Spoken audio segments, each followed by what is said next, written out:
Okay, everyone, today's lesson is about the liver. We all know that drinking too much alcohol and overeating mountains of fast food can harm your liver, but some foods actually help your liver do its job better. The phytochemicals in cauliflower, broccoli, and especially kale can detoxify the carcinogens that your liver filters out, and that can reduce your risk for cancers, especially breast, lung, and colorectal cancer. Kale also contains lutein and zeaxanthin, which your body concentrates in your eyes. These antioxidants act as a natural sunscreen for your eyes, and may also help prevent cataracts when you eat them in food.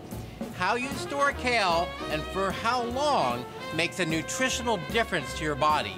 Cold storage over 5 days reduces the carotenoid levels in kale, so get it home, store it at room temperature, and do your liver a favor. Make my simple, vegan, ChefMD approved garlicky sauteed kale.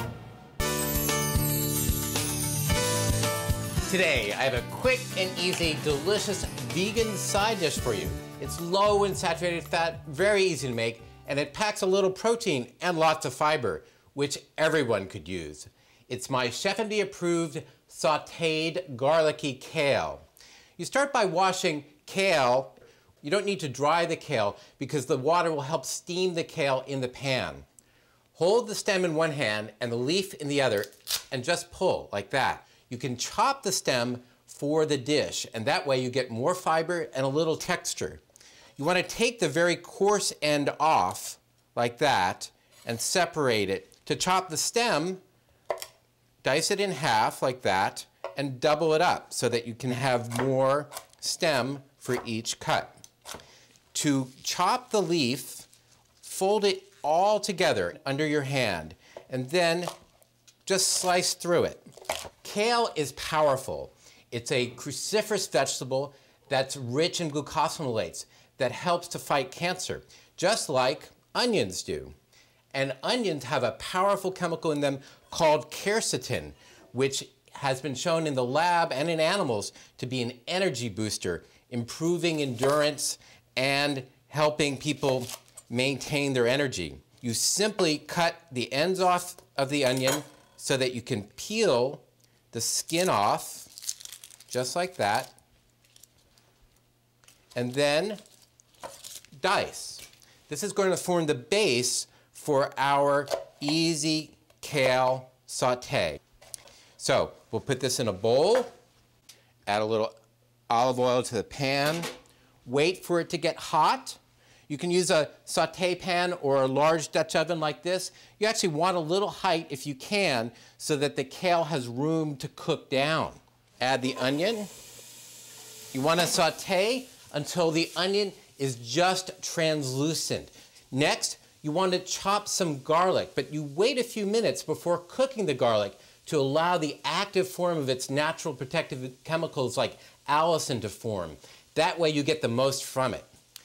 I have a trick that I want to show you, and that's adding some seasonings to the sauteing onion so you get some flavor out of the seasonings.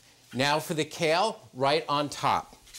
Eating kale with a little bit of olive oil helps you absorb vitamin D, E, A, and K. And cooking it briefly is how you retain most of the nutrients in it.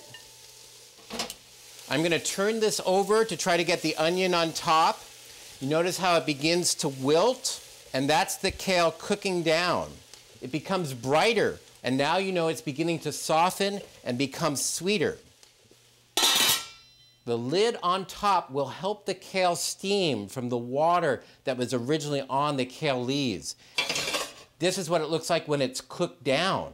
The kale is tender, all the liquids evaporated, and it's just about ready for the final step, which is adding a little bit of our minced garlic and a little bit of hoisin sauce and stir. Hoisin is a rich, dark Chinese dipping sauce that's made from fermented soybeans. And here, we're just using it for flavor. This is brightening, looks beautiful, just takes a minute. That looks amazing. Next step, plating. This is a low sodium, high calcium perfect side dish. I'm going to top this with sunflower seeds for protein and sesame seeds for color and good healthy fats, and just a little bit of bright red pepper for a little zing. Doesn't it look amazing? For the complete recipe, check out our website. And remember, the fountain of youth starts in the kitchen. Chadani, may you live 100 years. For ChefMD, I'm Dr. John LaPuma.